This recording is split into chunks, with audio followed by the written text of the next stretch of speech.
As we mentioned earlier, we're not doing a formal debate, and we're going to enter into something that's somewhat creative in regards to debate. We're picking up something from television, Crossfire is a title anyway, and our next 15 minutes will involve Mike asking questions of Shabir, and then we'll exchange that and go back and forth a couple of times, and I think you'll find this interesting. How you doing, Shabir? Oh, very good, Mike. It's really great to meet you today. Let's see, you started off, well, let me go with what you said last here about the developing legend within the Gospels. You spent some time talking about how the traditions of the resurrection narratives had developed embellishments over time, and there were some legendary additions and so forth, and so therefore we shouldn't believe the accounts at all. In my opening speech tonight, I was pretty careful to discuss evidence that predates the Gospels by decades. In fact, stuff which goes back to the original disciples themselves. And so I think the Gospels are reliable, but let's just say for a moment, in fact, I'd be happy for the remainder of our debate this evening to just concede for the sake of argument. The Gospels are filled with errors and contradictions, we'll say.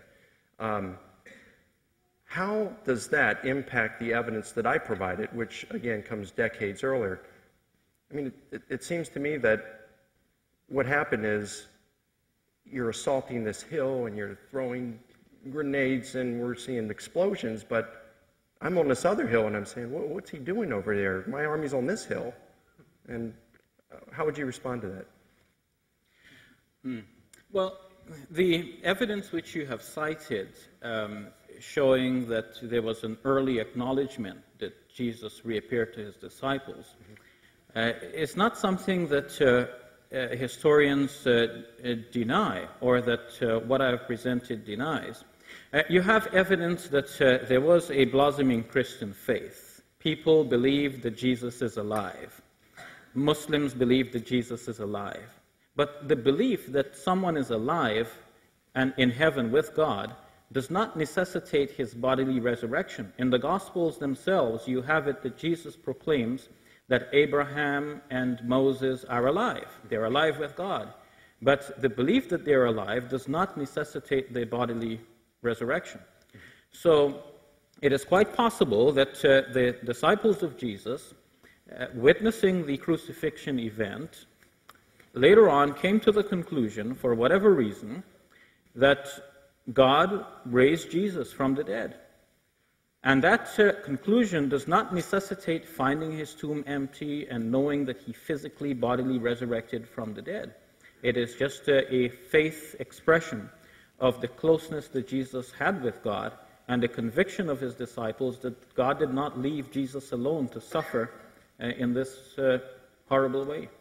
I think I'd have to take issue with that, because when we go back to the earliest tradition, like, for example, the creeds, there's several of them peppered throughout the New Testament, but let's just, we talked about 1 Corinthians 15, that he died, and that he was raised, and that he appeared. In Romans chapter 1, verses 3 and 4, and the majority of scholars acknowledge that we have an actual early formula or oral tradition there. It says that he was declared the Son of God with power by the Spirit of holiness through his resurrection from the dead. So in the various early traditions, in fact, that would predate Paul, that predates everything, those references. There are, I counted, 3 creeds themselves within the New Testament that would predate Paul and go back to within just a few years. In fact, James D.G. Dunn says that the creed in 1 Corinthians 15 dates to within months of the crucifixion. So we have very early, and it goes back to the disciples. Paul himself mentions resurrection or rise from the dead on 30 occasions. So we have a total of 33 references in the New Testament, very early, predating the Gospels, and a number of those predating even Paul, that talks about Jesus being dead and raised, or resurrection. And of course, as I mentioned, the concept of resurrection, the body that was buried is the same body that's raised and was transformed into an immortal body. And the testimony of the disciples is that's the body that appeared to them. Well, I think you have to be aware that the creeds that you're referring to have been identified by scholars combing the New Testament, looking at the writings of Paul. They look at Romans, as you've mentioned. They look at 1 Corinthians. You didn't mention Philippians, but it's there in the back of your mind as another one of the kerygmas that scholars have identified as early statements of faith. But notice that Paul does not say where he got these from. And Paul, in adding his own adding himself to the list of people to whom Jesus appeared, is adding to that list a person to whom Jesus appeared somehow spiritually. Because in the Acts of the Apostles, where the appearance to Paul is described, it is not a physical bodily appearance, but it is a blind flashing light from out of heaven. So once Paul has added that, I think your case becomes weak here, and it becomes more like the case of those who say that the disciples of Jesus must have seen an appearance of Jesus, and Muslims should be willing to grant that God, in order to solace the companions of Jesus, allowed them to see a spiritual vision of Jesus that would persuade them that Jesus is alive with God, so that they can go forward and preach the Christian faith, despite the fact that Jesus died this horrible death, which would mark him off in the eyes of people as a condemned criminal, a blasphemer, and a false Messiah. So none of the evidence you have cited actually proves that Jesus physically, bodily, rose from the dead. Okay, I appreciate you saying that. Actually, I don't think that what Paul saw on the road to Damascus was a bodily appearance or a spiritual vision or appearance like you're saying.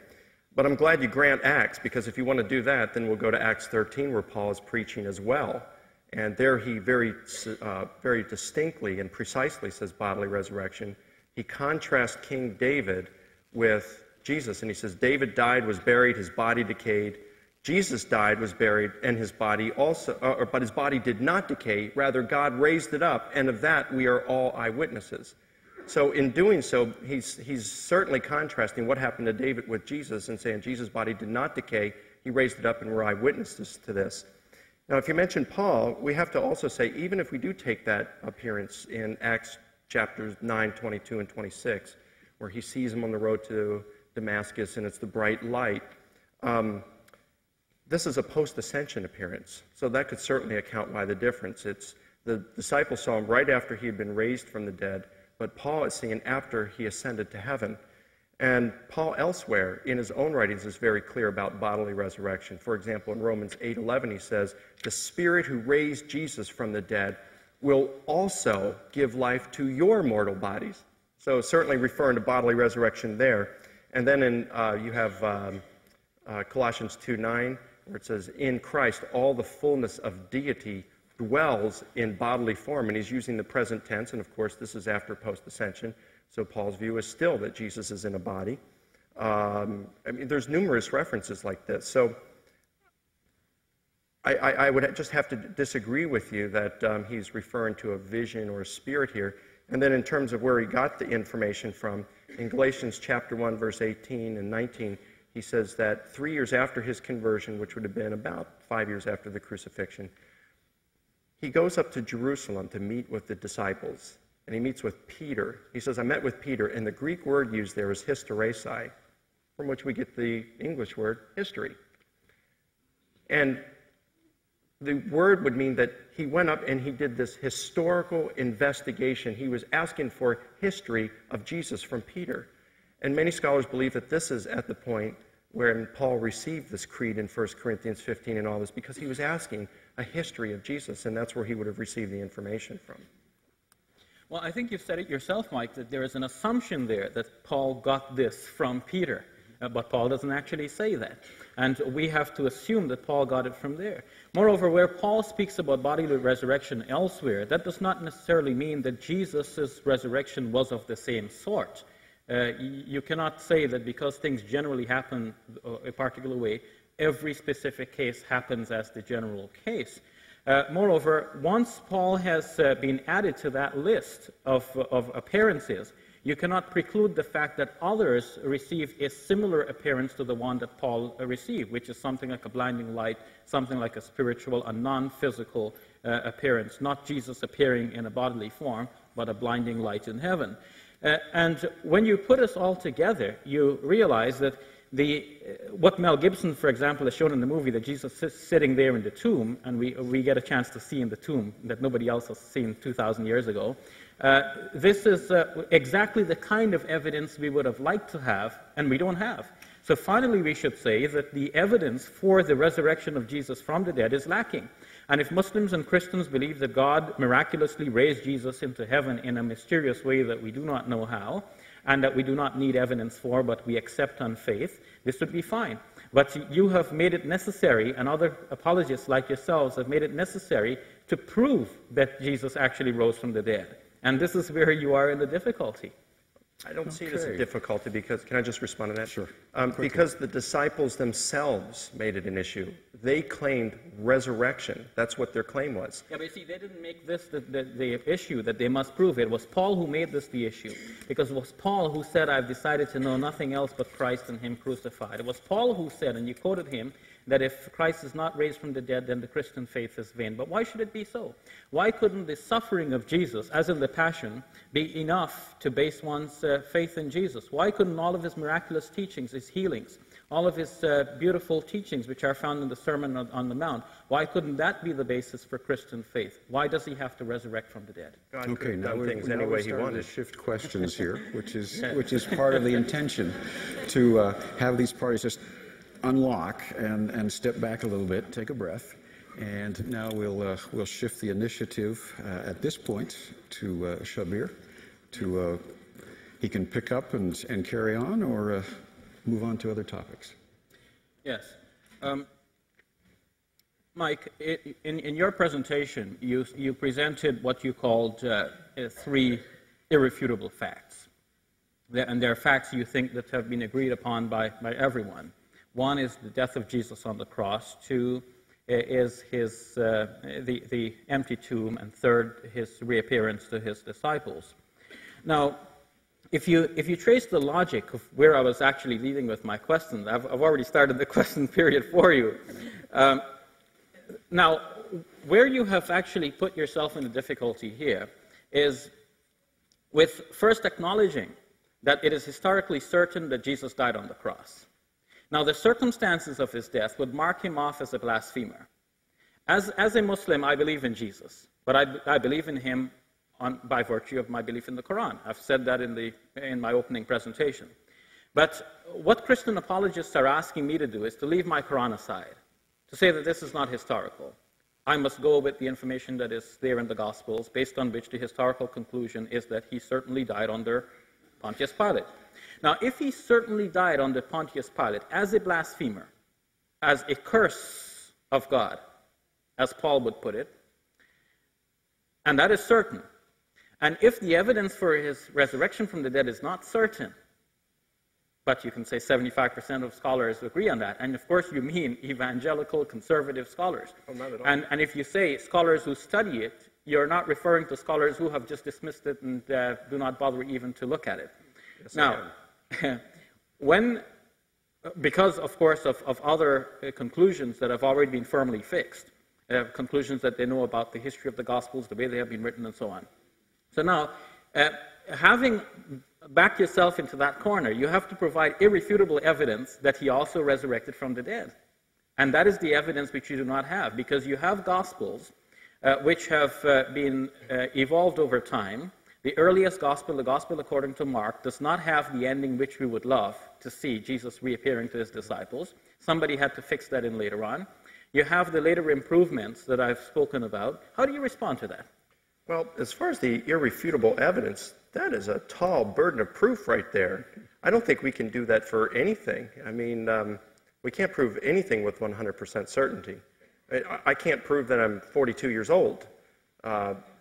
For all I can prove, I mean, I was created, everything here was created 5 minutes ago, and we were given memories of events that never took place and food in our stomachs from meals we never ate. I can't prove that that's not the case. What we have to look for is high probability and what is the most plausible explanation for the data. And from what you've given me, you haven't attacked any of the evidence at all. Regarding the Gospels, I mean, you're bringing up the Gospels again, but the evidence I provided is decades prior to the Gospels.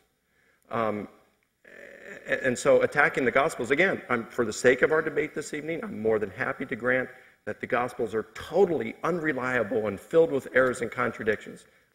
I don't believe that, of course. All right, but for the sake of our debate, I'm willing to, because I want to get our debate focused on the evidence, which is that I presented, which is decades before the Gospels. And so you questioned the death of Jesus, you said.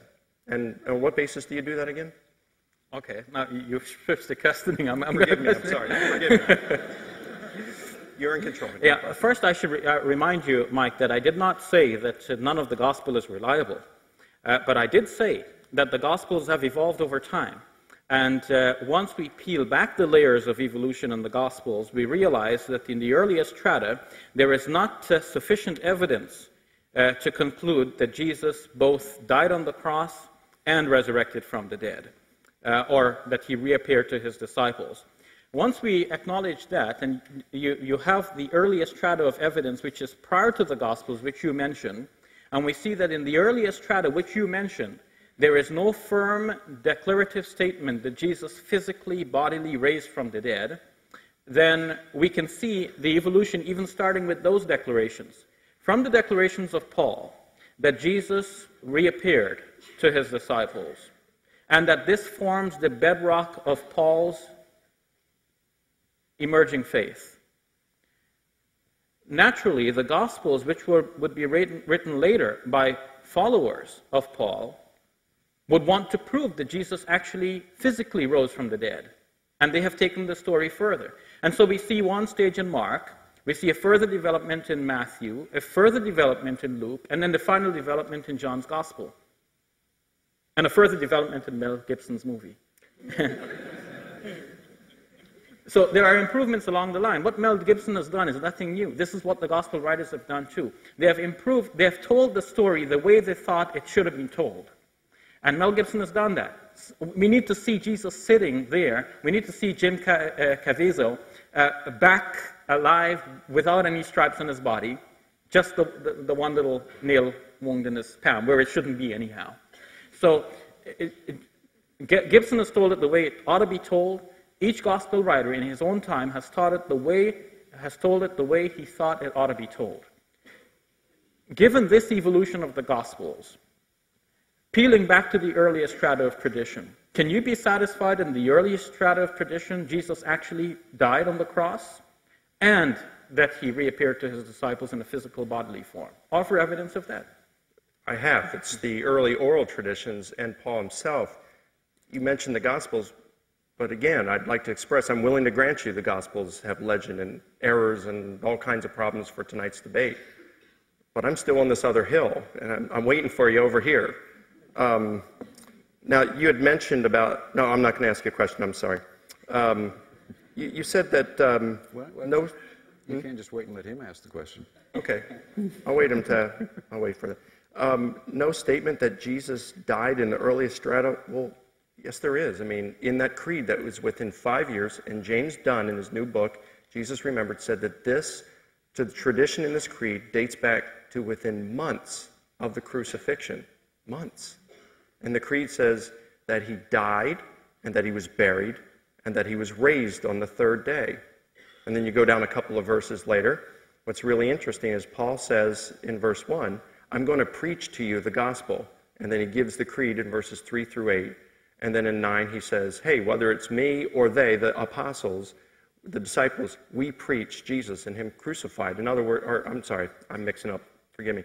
He says, we're preaching about the resurrection of Jesus. So there Paul's saying he's preaching the same thing as the disciples are. You go down a few more verses, I think it's verse 14, and he calls this kerygma.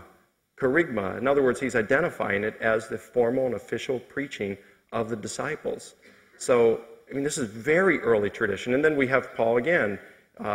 He mentions resurrection or dead and raised 30 times in his writings. And then you've also got the creed in Romans chapter 1, verse 3 and 4 that talks about declared the Son of God with power by his resurrection from the dead. So resurrection is in the earliest strata. There is nothing earlier. We can go trace it back to the disciples themselves. So you could say that they're mistaken, perhaps, or, I'll let you raise the theory there. But they interpreted their experiences as being resurrection, which means they understood Jesus of dying. They understood that the body that died was the body that was raised and appeared to them. And so therefore the tomb was empty. Yes, I can see that you feel that I'm not really dealing with your points, but in fact, if you listen carefully, I have been dealing with your points all of the time, because, look, you have said fact number one, that Jesus died on the cross, and I'm saying the earliest strata of tradition cannot convince you that Jesus actually died on the cross. Now, it's for you to respond to this, but let me lay them all out. First, notice in Mark's gospel that Pilate has a doubt that Jesus actually died, and for good reason, because crucifixion usually took several days to kill a person, and in Mark's gospel, Jesus was only on the cross for a few hours. And all of the beatings that are there in Gibson's movie are just imagination, because Mark does not give you any of those details. It is true that some such beating could have been possible for a crucified victim in the Roman world, but notice also that Pilate was sympathetic towards Jesus. He found him innocent and sought to release him, but he was pressured into agreeing to have Jesus crucified beyond his will. And I think Mel Gibson had it right when he showed the difficulty that Pilate was in there, and he was caught between a rock and a hard place. He finally agreed to have Jesus crucified, but giving that reticence from Pilate, it is possible that his men would not have delivered to Jesus the most brutal punishment possible, and that finally Jesus might not have died on the cross. The one thing that might have killed him would have been the spear wound. But that is mentioned only in the Gospel according to John. That is the last of the four Gospels, remember, and that represents the last strata of evolution among the Gospels. And if that spear wound was delivered, you would be sure that all of the Gospel writers would mention it, because it's such a pertinent fact that would finally prove that Jesus died, or at least give strong evidence for that case, and they do not mention it. The scholars think today that this is an imaginative detail added by John's Gospel in order to prove against the Docetists that Jesus was actually flesh and blood, because we have here the blood and water proving that he is actually real flesh and blood. He's not here as a spirit on the cross, as some Docetists believe. And so we have, within the earliest strata, no firm evidence that Jesus actually died on the cross. So I've dealt with you fact number one. About the empty tomb. Now, historians... I'm sorry, can I get a moment to respond to that? Yeah, absolutely. Okay. Yes. You're still dealing with the Gospels. And I'm appealing to this very early evidence, which predates it by decades. But see, I've answered that. I've shown that this earliest evidence, first of all, the sources are not known. If you cite James Dunn as saying that this was early, that's James Dunn's guess. I respect him as a great scholar, and I read his writings, but after all, it is a scholarly guess from one individual. Somebody else may have a different guess. And that, just that name me charisma, any scholars yes? just name me any New Testament historians. Okay, and as you know, in New Testament historians, it's largely critical. Many non-Christians, many non-believers, many atheists are in that discipline. Just name me a single New Testament scholar who doubts the death of Jesus. Notice that I have acknowledged previously that all historians, you can include New Testament scholars, except for Muslims, would agree that Jesus died on the cross, because it is an assumption that somebody who lived 2,000 years ago and is no longer alive is dead. But that's not why New Testament scholars are concluding that. Well, they are concluding that for the same reason as everyone else, that Jesus died on the cross, not because they have any irrefutable proof. And I'm not using irrefutable in the ridiculous sense in which you've treated it. You see, you have firm evidence that Jesus was on the cross and died on the cross. You've said so yourself. Everyone agrees on that. Now, do you have firm evidence that he resurrected from the dead? If someone claims that he resurrected from the dead, then we'd be wondering, did you really see him? And did he really die after all? So it is in the light of the later claim that I'm asking, did he really die on the cross? Show me the evidence that he actually died on the cross. What fatal wound killed him on the cross? Okay. And I've named Raymond Brown, who has gone through a long discussion on this, and finally, he cannot conclude what would have killed him. Of course, if you took him down and you buried him under 6 feet of dirt, he would have died. But that's not what happened to him. So what really killed Jesus? You said yourself, the medical doctors could not agree on what was the cause of death. So if we don't know the cause of death, the only thing we can say is that a man who lived 2,000 years ago and is no longer with us is dead. And I think that's a universal conclusion. But if you say he reappeared to his disciples, then we should go back and look to see whether he was actually dead. And we cannot find the evidence that he was actually dead, can we? Okay. Now, I think we can. Everybody attests to it. our understanding of crucifixion militates against it, and medically the doctors are saying he died. But I do want to comment on Brown, because you mentioned about the spear wound in Brown, and that's correct. John does mention it. But John's the only one who mentions nails for crucifixion. It's not even in a crucifixion scene. He mentions that to Thomas, you see the nail wounds. He's the only one that mentions the crucifragium, or the breaking of legs. The others didn't do that either, but we don't deny that nails were used in crucifixion or that legs weren't broken. Let me give you a quote by Raymond Brown, since you like to use him. This is in Death of the Messiah, the same book that you quoted from, page 1092 and 93. People who would never bother reading a responsible analysis of the traditions about how Jesus was crucified, died, was buried, and rose from the dead are fascinated by the report of some new insight to the effect he was not crucified or did not die.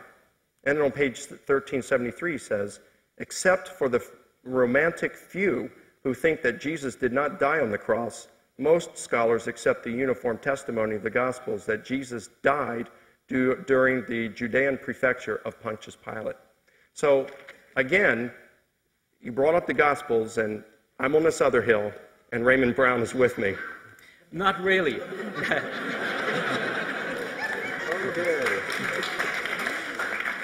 Not really, because if you read Raymond Brown carefully from the page that you quoted, and I've read it myself as well, that's from the section in which he's dealing with fanciful, imaginative scenarios, whereas, for example, the Ahmadiyyas have claimed that Jesus walked all the way to Kashmir and he died and buried there. Or recently there was an Australian lady, Fearing, who claimed that Jesus came back and he was still alive and he got married to Mary Magdalene. Right.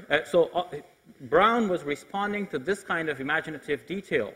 But Brown himself, in the section, if you've read it, dealing with the physiological cause of Christ's death, gives a different picture. In the end, he looks at the kinds of medical examinations that have been done now post-mortem, thousands of years after the fact, and he dismisses them because he says that the details that are given by the gospel writers should not be taken as actual physical details that occurred, but they are due to a number of factors, including imaginative detail added by the evangelists themselves. And you mentioned some of them. Yes, they're only in the gospel according to John. Not to deny that nails were used in crucifixion, but to say that Jesus was actually nailed to the cross, this is something that the gospel writers wrote because they thought that is how you tell about a crucifixion. But crucifixion did not necessarily involve nailing. One could have been tied as well. And notice that Gibson, in order to have the nail go in the palm, which is traditionally how it is shown, had to also have the arms tied. And notice that the other two who were condemned to be crucified, they had their arms tied to the crossbar. And it was possible to raise a person to the cross and have his arms tied, and he did not have to be nailed. So maybe Jesus was nailed. But to say that he was necessarily nailed because John says so is really to give us more to imagine. About the breaking of the legs. Again, this is doubted by historical scholars because they look at John putting this in place, and they say that John has written this in order to prove the Old Testament scripture to be true. You see, John has done what Gibson has done. What they have done is that they look at and they say, what should have happened to Jesus if we read the Old Testament right? So Gibson reads in the Old Testament that the Son of God will bruise the head of the serpent. And what does he do? He brings the serpent into the Garden of Gethsemane, so Jesus crushes the head of the serpent. Where is that in the Gospels? Gibson has put that in the movie because he thinks that is how it should have been because it was prophesied.